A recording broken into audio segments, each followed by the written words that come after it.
Donc bonjour à tous et à toutes. Juste pour faire comment dire, le point sur cette paracha de cette semaine, Tazria Metzora.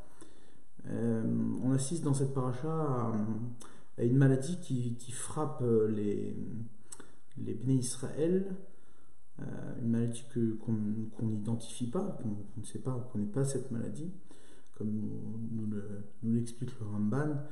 C'est une maladie qui frappe la peau, qui frappe les habits, qui frappe la maison. Et quelque part, nous dit la Torah donc, que cette maladie-là, que beaucoup frappait les bénis Israël de cette maladie parce qu'ils faisaient du Lachon Hara. Ils faisaient du Lachon Hara. Donc pour essayer de comprendre le fonctionnement de cette maladie, il faut aussi comprendre, c'est-à-dire quel est le mal qu'est le Lachon Hara. Qu'est-ce que c'est le Lachon Hara en soi? Alors on sait tous que le Lachon Hara, la médisance, c'est de parler sur l'autre, mais il faut comprendre quelle est la mécanique, c'est-à-dire qu'est-ce qu'on cherche lorsqu'on veut parler sur l'autre. Au final, comme dit la Gemara, on n'en tire aucun bénéfice. C'est-à-dire de parler sur l'autre, ça ne tire aucun bénéfice. Ça ne fait que nous soulager, mais on n'en tire aucun bénéfice pour soi. Et, et donc le problème du Lachon Hara, il y a dans le Lachon Hara quelque chose de très puissant au point que nos sages nous disent que la raison pour laquelle la galoute, l'exil perdure, c'est parce que tout simplement, eh bien, on est pris encore dans la faute de ce Lachon Hara, la faute de la médisance qui est, qui, qui est tout simplement le fruit de notre haine gratuite. Non, qu'est-ce qu'on vise quand on fait du Lachon Hara? Bien, tout simplement, la mécanique du Lachon Hara provient de ce désir de, d'enfermer les choses, de les condamner, de condamner les choses. C'est-à-dire qu'il faut surtout que ce que j'ai vu perdure. C'est-à-dire que, comme nous dit une des halachot du Lachon Hara, qui est la suivante, c'est que lorsque tu vois un tzaddik fauté, ne va pas le raconter, parce que tout simplement, le tzaddik aura fait teshuva le soir même. C'est-à-dire que le problème du Lachon Hara, c'est d'enfermer les gens dans ce que tu as vu par ta parole. C'est-à-dire que la parole va piéger l'action, l'événement auquel tu as assisté, et en la communiquant, eh bien, qu'est-ce qui va se passer? Eh bien, ce sera scellé. Ce sera scellé. C'est-à-dire, j'enferme la personne qui a eu une mauvaise action, ou peu importe, et je l'enferme dans cette action-là par ma parole. Je la piège. Parce que effectivement, une fois que les choses sont parlées, eh bien, il est très difficile de faire marche arrière. C'est-à-dire, on l'a condamné, la personne est condamnée à être enfermée dans la parole dans laquelle on l'a déposée. Donc, on peut dire que le propre du Lachon Hara, c'est tout simplement un manque de Emouna. Manque de Emouna. Pourquoi tu parles sur l'autre?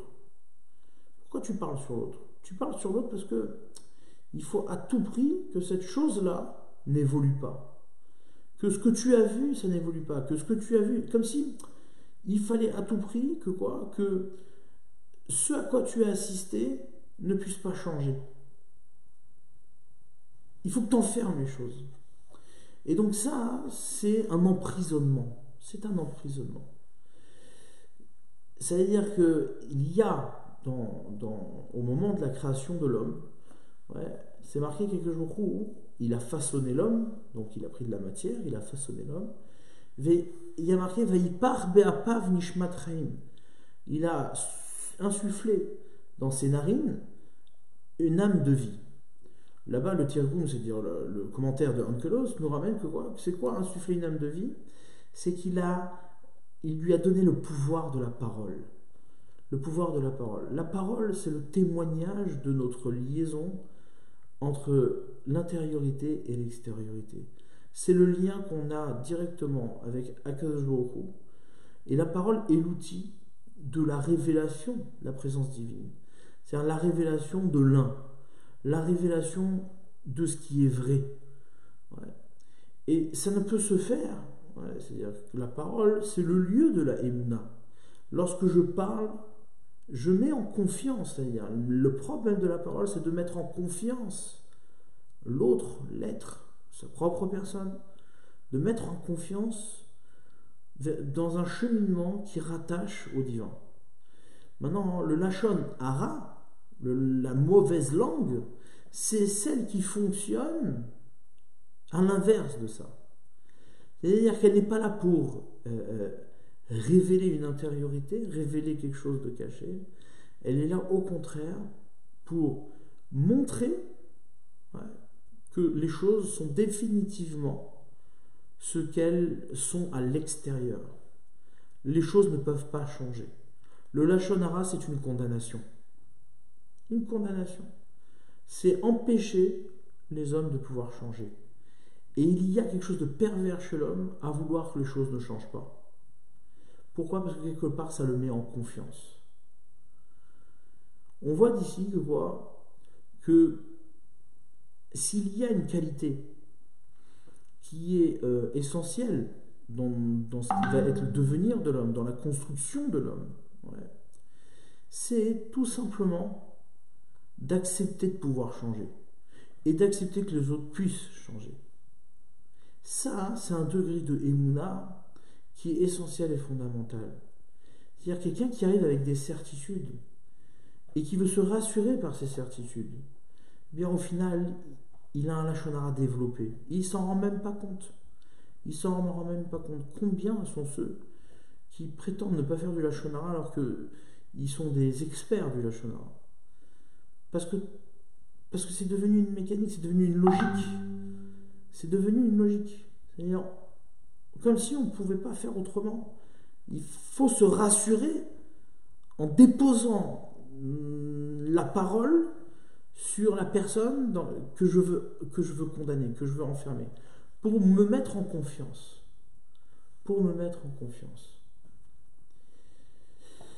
Et là, la Torah vient nous enseigner ici que ça va toucher, cette maladie touchera ton corps, touchera tes habits, touchera ta maison. Parce que ce sont justement ces symboles-là qui sont le passage, qui sont le lien. C'est ce qui fait lien entre nous et l'extérieur. C'est ce qui fait lien entre nous et l'autre. Nous et l'autre. L'autre nous connaît par notre corps. L'autre nous connaît par nos habits. Il nous connaît aussi par notre maison.